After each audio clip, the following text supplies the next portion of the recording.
Uh-huh. Uh-huh. Mm-hmm. Yeah. No, I'm not preoccupied at all, honey bunny. I'm just pimping the Land Cruiser. That's next.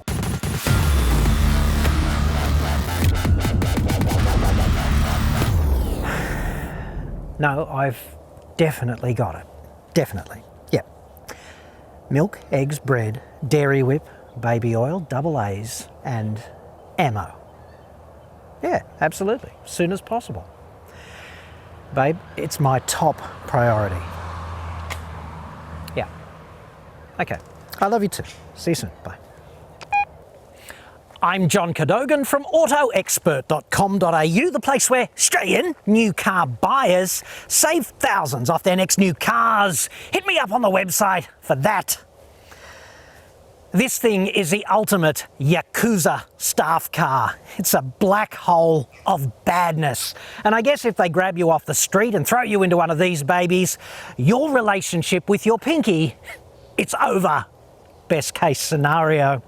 I've been driving it nearly a week now, giving it back on Thursday, but if there's a zombie apocalypse in the meantime, I will probably hang on to it because it's near enough the ideal dystopian conveyance. This thing is pretty clearly the Kim Kardashian's arse of automotive design executions. Not exactly a thing of beauty, but prominent, and you certainly can't look away, right? It's compelling in a Gunnery Sergeant Hartman modern art masterpiece kind of way, I think you'd agree. And frankly, it surprises me that it does not come with a rack to accommodate Liberace's AR-15 as an optional accessory.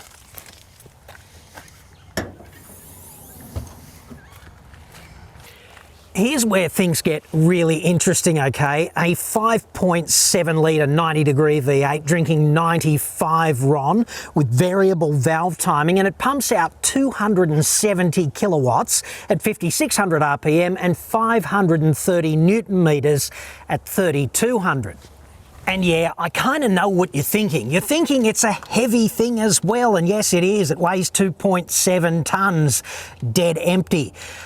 But it's still got 100 watts per kilo, and that's pretty impressive. In fact, it will out-accelerate a Mazda CX-5 Akira with the new 2.5 turbo petrol engine, and it's absolutely line ball in terms of its power-to-weight ratio with vehicles like the Hyundai i30 N-Line and Kia Cerato GT, and I don't think we'd accuse any of them of being slouches in a straight line.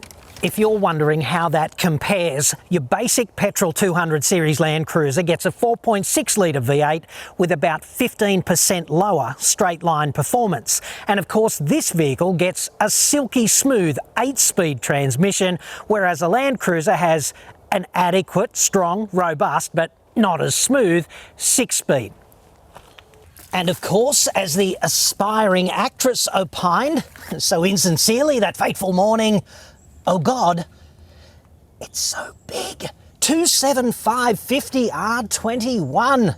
And such a practical size, in particular for off-roading, I think you'd agree. Although, who in their right mind spends $180,000 on a conveyance with the express intention of flogging it mercilessly across the desert? Far more likely, I think, just to have to bump over a family of peasants sleeping in the street and then pull up outside reception at the Palazzo Versace. The cockpit, right, it's very well laid out in the main and certainly feature rich. But you see this thing here? It's a travesty. There's no other word. It's a kind of sort of joystick thing that's used to navigate this infotainment screen. And look, if Apple did this, it would be an ergonomic triumph and it would be a beautiful thing to use. The exact opposite is in place, sadly. Unfortunately, you know, car makers are just terrible at this infotainment interface kind of stuff. And I'm very sad to say, in such an otherwise nice interior, except of course for the shiny steering wheel, don't get me started, I'm very sad to say that this is a shining example of just how bad they are at that. Interestingly enough, LX 570 has the same tow capacity as a Land Cruiser 200, which is 3.5 tonnes. The GVM of this vehicle, 3,350 kilos, so 3.35 tonnes, and it weighs 2.74, so 2,740 kilos. That leaves 610 kilos for the payload. 610 kilos divided by those 8 seats is 76 kilos per seat. Less than that on average if you carry luggage. You know, several kilos of sashimi and a 3-foot razor blade. Whatever it is that constitutes EDC for Yakuza enforcers. The point is, of course, that it's really easy to overload a vehicle such as this just with people and luggage if you're not really careful. So I guess just bear in mind that it's not an unbounded universe in here in the cargo carrying stakes. Even if you're just carrying people, I guess it really matters who. You know, the harem, the big strapping teenagers, or the bus full of fat yaks and their MP7 A1s.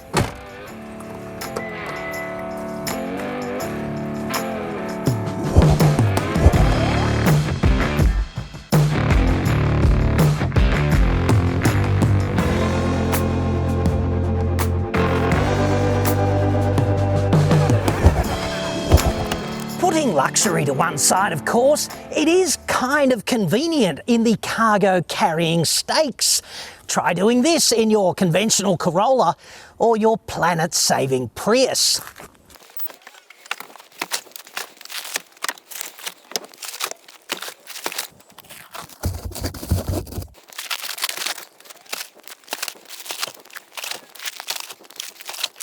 So, I've always wanted to try a $180,000 landscaping supplies delivery van. So there's that, 12 bales of mulch, and I don't believe we've even compromised the rear vision yet. Yes! Base model LX 570, roughly $155,000 in the traffic in Australia. Cars so expensive here.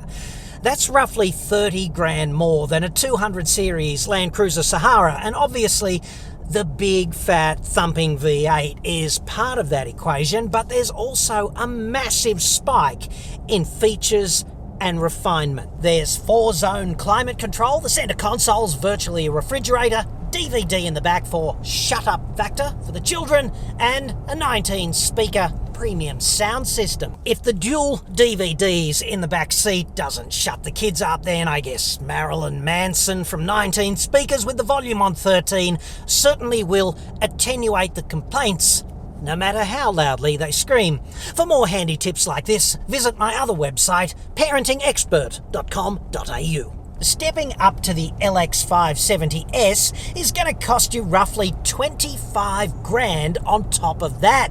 And it's hardly as if you're upgrading from abject poverty. I must confess having some difficulty with the big fat step up to the S, at least on economically rational grounds. You do get more features, of course. You get your heated steering wheel, so that's nice, and there's a better class of dead cow to park your posterior upon, polished alloy pedals in here, big fat 21-inch wheels outside to match the Kardashian-inspired body kit and grille.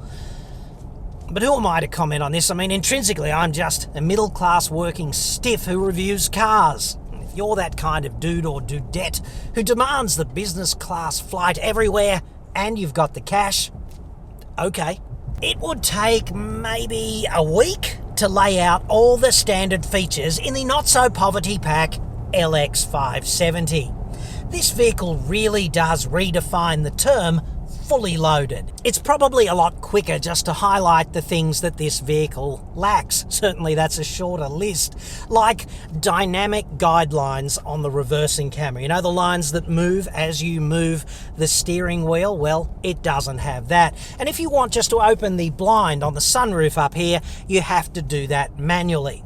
And I'd suggest that on a $180,000 car, that's just a little bit limp. There's really no getting around the fact that this is a fully pimped, hardcore, ruggedized off-roader with extreme tow capacity. Inevitably enough, that additional capability does impact this vehicle's on-road refinement. The small bumps come through just a little bit harsh, and those bigger, lower frequency bumps come through ever so slightly wallowy. I would not say this vehicle is unrefined, but it is a bit of a tank. It's like a tank in a velvet glove or something. If you're one of these people who goes to the snow all the time though, it's very comforting indeed to know you've got the benefit of full-time all-wheel drive. So you're in all-wheel drive all the time, and if it ever gets really slippery underfoot, there's a lockable Torsen center differential. So that's great. And of course, if you want to go proper hardcore blue singlet off-road adventuring, why would you do that in a vehicle such as this? I don't know. But if you do, there is low range, and this vehicle will handle basically anything you can throw at it. And there's no way you could complain about the straight line performance. It just eats hills and makes overtaking a breeze. This is a refined, high-performance powertrain. Frankly, I love driving it. It's like zombie apocalypse. Bring it. I do wonder, however, how many pre-I Toyota must sell to offset the CO2 output from one Lexus LX 570. And certainly when you bury your foot to pull out to overtake, it has an immediate impact on the price of West Texas Intermediate. But look, if you've got 180 grand to spend on any car, you simply do not care about the price of fuel. It is a complete non-issue to you.